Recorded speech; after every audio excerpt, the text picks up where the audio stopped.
Kadri. On to this edition of the program, we're going to be looking at something that you all know, but Nigeria is doing so much to tackle it. And as at the last time, the figures have actually gone down. And you know that is what health is about. It's about statistics. I'm talking about HIV and AIDS. Where are we? Where we need to be? What is the projection towards 2030? And especially, what are we doing when it comes to stigma and discrimination? You know, at the advent of the discovery of HIV and AIDS, many people were not talking. Many people were quiet, and that consumed a lot of persons. But when the world now took the bull by its horn and said, no, whether you have it or you have it, what I'm saying is, if you have it, you should be able to come out and say you have it. And the world should give you care. The world should support you. The world should not discriminate you. The world should not stigmatize you because you have it. It is not a death sentence. And that is the crux of our discussion this morning. We're looking at HIV and AIDS and what NACA is doing to tackle stigma and discrimination. What you are doing to tackle stigma and discrimination, and what we all are doing to tackle stigma and discrimination. And to do this, I have with me the head of Health Sector Response Support Division, and also the Deputy Director, Department of Community Prevention and Care Services, all with the NACA. Very good morning to you, Dr. Ujam Chukwugozie. Good morning. Good morning, viewers. It's nice to be here. Thank you very much for the invitation. You're welcome. Yeah, well, just to quickly take a look at what we have done so far in terms of Nigeria, in terms of the country. We have seen that the numbers are going down, reduction in new infection. Tell us about it. Okay, so thank you very much. Once again, good morning, viewers. I think kudos needs to be given to the Nigerian government for the giant strides that have been made over the years. If we consider, I liked your intro where you talked about the first time that we discovered HIV in the world and in the country, so going back to the early 80s. It used to be a death sentence if you were diagnosed with HIV, and people just used to cower in the background and say, or in their corners and say, well, since I've been given this death sentence, I might as well just go and die alone. But you know, over the years, there's been medication that's now out there, and quite frankly, we are treating this like we would treat any chronic illness, and it lends credence to what you're discussing in terms of the discrimination. And what we're trying to stamp out is people being discriminated because they have something that is, it's not treatable, but it's manageable. Okay, so for people who are under, one of the things that we've done in the National Agency for the Control of AIDS is to ensure that we reach as many people as possible who are determined positive to get them on treatment. Because once you're on treatment, you get onto what we call viral load suppression. And once your viral load is suppressed, it is very difficult to transmit the disease. So one of the things that we've had campaigns that stem from things like U is equal to U, which is undetectable is equal to untransmissible. And it's one of the way that we did that was to just put out the information out there through various forums, just like here, just to tell people that, first of all, the entry into the program is to go and get tested, because we want you to know your status. And when you know your status, at least get treated. And once you're treated, you can get your viral load suppressed. So all these three things. We do know that human beings being human, there are people who are either afraid of going to get tested. But the reassurance that we want to give is, you know, there are people, especially, and I'm sorry, I'm not being sexist about this, there are people, especially the male folk, who have a poor health-seeking focus, and they just don't want to know. But the thing is, if you have it, it's better to get treated. And the earlier you get treated, that's what prevents people from getting AIDS, because HIV and AIDS are not the same thing. AIDS is more of a serious condition because it's a syndrome. But with the HIV virus, I mean, you can get treated. You've got other co-infections like tuberculosis and hepatitis B that are equally treated. So there's no reason why we should not integrate things like HIV into the care, the broader care of these individuals, and make sure that they get the appropriate treatment and get their viral load suppressed. And they live I tell you, you'll be surprised that, the people who are living a normal life because they're on medication. So tell us what NACA is doing to, I know of an act, you have that details, Yes. but has there been any time that the agency is out to, kick against discrimination, out to kick against stigma by, if possible, arresting those stigmatizing and discriminating against those living with the virus? Okay, so there are two important departments that we have in the National Agency for the Control of AIDS, and one is our legal department. The second has to do with our Gender and Human Rights division, funny enough, in my department. One of the things that we did as far back, I feel old now, but in 2014, it's that's about 10 years ago, isn't it? So yeah. we enacted, or we managed to pass the bill, put that through Parliament, and we passed the HIV/AIDS Anti-Discrimination Act of 2014, and that was some success that we as the national agency pushed for, and I'm quite happy that we got that act passed in Parliament. So we're not the ones to go arresting people. It's not our job to do that. What our job to do is to pay advocacy and make sure that people know that they have that right, and that within the workplace, nobody, and I'll face the camera and say this, nobody should force you to declare your status. And even if your employer knows your status, they shouldn't use that against you. And to some extent, we are advocating for people, most big agencies and organizations, to have at least a quota of their staff to, with the virus that's affecting them, and should not be stigmatized for that.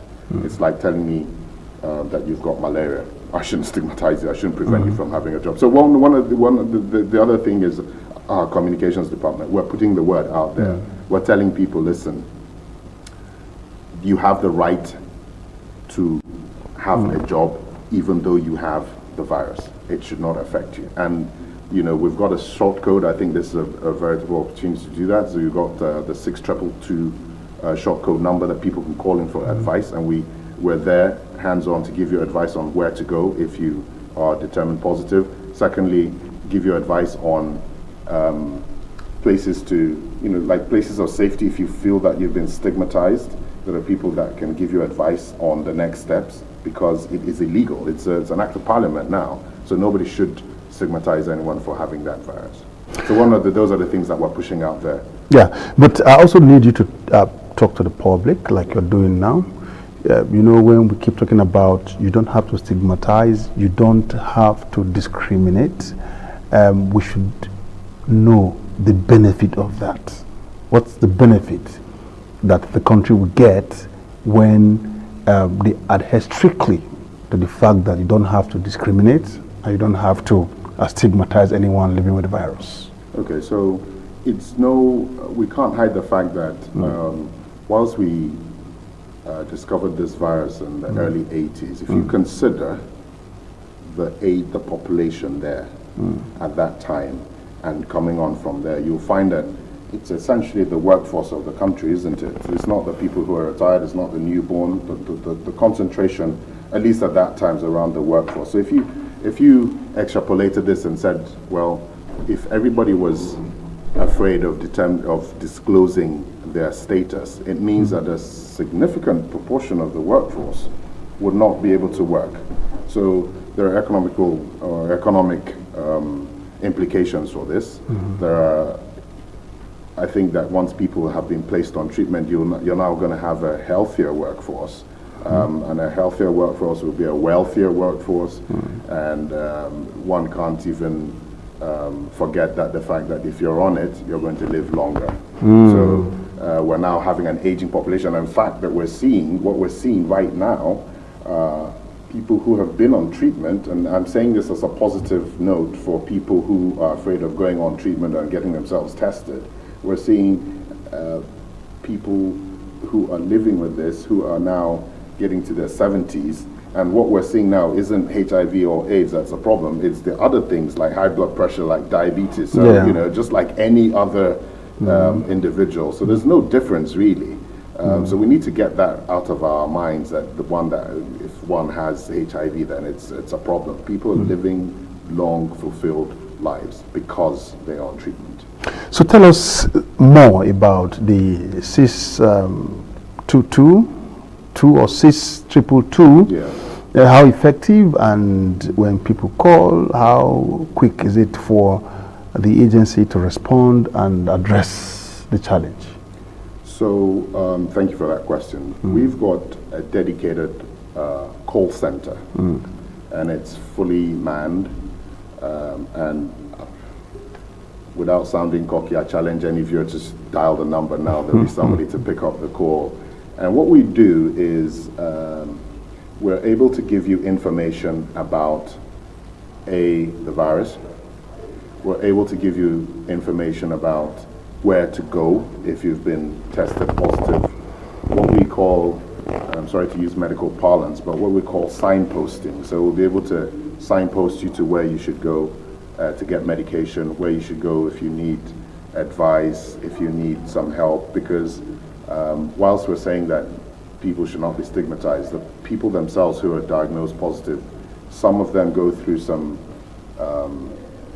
psychological issues, and then we have people that can talk to them, counselors who will talk to them, because one of the things that we want is that if you start treatment, we want you to stay on treatment, and we call that adherence. So the call center is set up to be able to give bits of information to people and to take down data, so that if we haven't been able to provide all the answers to the questions that you've asked, we'll be able to get back to you with the appropriate answers to those questions pertaining to HIV, pertaining to the stigma that's associated with it, the bills, all the kind of information. And you know, apart from the 6222, I know that we're in I don't know whether it's Gen Z now, the world, and everybody has access to the internet. So if you go onto the NACA website, that's the National Agency for Control of AIDS website, there's a lot of information there. So in addition to what we do at the 6222. So for example, someone calls and inform you that he or she has been stigmatized. Yes. What mechanism do you have on the ground to, address that query? Okay, so we work very closely. I talked about the two important departments in the agency, and we have the Human Rights Commission. We work very closely with them. A couple of days ago, I was with an old schoolmate who I saw. She works in that place, and she's a very big advocate for anti-stigma. So we're able to use the word signpost the people who feel that they've been stigmatized, to signpost them to the Human Rights Commission. There are a lot of civil society organizations out there who they do these things pro bono. If it is a serious case, they will take it on, and they will make sure that they, take these people to court and get them, reprimanded or even sanctioned. There are various things in the Act. I know that they talk about a fine of 250,000 naira for anyone who is found, sort of contravening that Act. But be that as it may, we want to also extend it to even jail term. It depends on the severity. Obviously, it's on a case-by-case basis, and everything has to be investigated. But we work closely with the Human Rights Commission, like I said, and there are other civil society organizations who are out there, and they do a lot of good work, to ensure that people are not stigmatized. Okay, our time is flying so fast, but before we go, let's take some tidbits from you concerning how to, prevent infection, and for those that have it, how to ensure the comply with their drugs. It's smart when you ask that question, because a friend of mine, once he's asked that question, he says, we have to be honest about the modes of transmission, and you can't prevent stuff if you don't know how it is transmitted. True. The most common is obviously sexual, and my friend used to say, well, abstinence is the first one, isn't it? But if you can't abstain, at least use a condom, okay? right now we're moving from treatment to prevention. So because we know that many people, and kudos to the federal government for the support, kudos to our donors for the support that they've given to us, a lot of people are on treatment. So the way to prevent, you have to start again and say, okay, why don't we all, everyone should know their status, okay? So if people know their status, just like I was alluding to at the beginning, you've got you is equal to you. So if people know their status and they are on treatment, they are unlikely to transmit it. And that's why we encourage people who are on treatment to stay on treatment, adhere to the treatment regimen that you're on.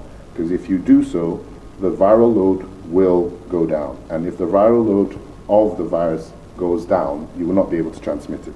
Well, you shouldn't really be able to transmit it. So that in itself is a prevention method. Obviously, use a condom. There are male condoms, there are female condoms. For other modes of transmission that include the use of, people, we have to be clear about that. We do know that they do exist. So people who inject drugs don't share needles. It's a totally different sphere, but don't share needles. Very important. Dispose of needles if you've used them. Dispose of them safely and responsibly. Also, I think along the lines of stigma, please, there are certain myths. Okay, you can hold the hand of anyone who's got HIV. You won't get it. You're not going to get it. You can hug. Okay, it's not possible to be transmitted that process. You can sit in the same room with someone who's got HIV, and you're not going to get it. You can sit on the seat of someone who's got HIV, and there's nothing that's going to happen to you. I think that one thing that the population need to know is just have as much information about the virus, about how it is transmitted, and then you can prevent that. And we do. I guess this is one of the tools, is just to tell people that this is just get tested, get treated, stay on the treatment, engage in safe sexual practices, use the condoms again, don't share needles, that sort of thing, and you'll be fine. Well, you've heard it from Dr. Ujam Chigweze. So much has been said when it comes to the issue of HIV and AIDS. Top on the list is the fact that you cannot, you must not, you should not discriminate. You should not stigmatize anyone that has it, right? That's good. Yeah, it's very, very important, because it's not a death sentence, and with the drugs they are taking, they are at times even more healthier than you. And so we must encourage them. We must see them as one of our own. They are never really going to transmit it to you when you, like you said, when you shake hands, you hug them, you sit where, of course, they sit, and all of that. So thank you so much for your time with us on this program. Any last word from you? Yes. As you're running up, something just occurred to me. And, for those of you who think that it's appropriate or nice to stigmatize, just realize that you may not be infected by the virus, but you are definitely affected by it, because it's our brothers, it's our sisters, it's our mothers, our fathers, it's our cousins that have the virus, and one way or the other, they are related to you. So do not throw a stone in a glass house. It's important that you empathize with them, give them the appropriate care, the support that they need to be able to, first of all, get tested. They've known they've got the virus, and to stay on treatment. Thank you so much. It has been with the head of Health Sector Response Support Division of NACA. He's equally the Deputy Director, Department of Community Prevention and Care Services, all in a bid to ensure that Nigeria, when it comes to the fight against HIV and AIDS, is tackled, and of course will win that war.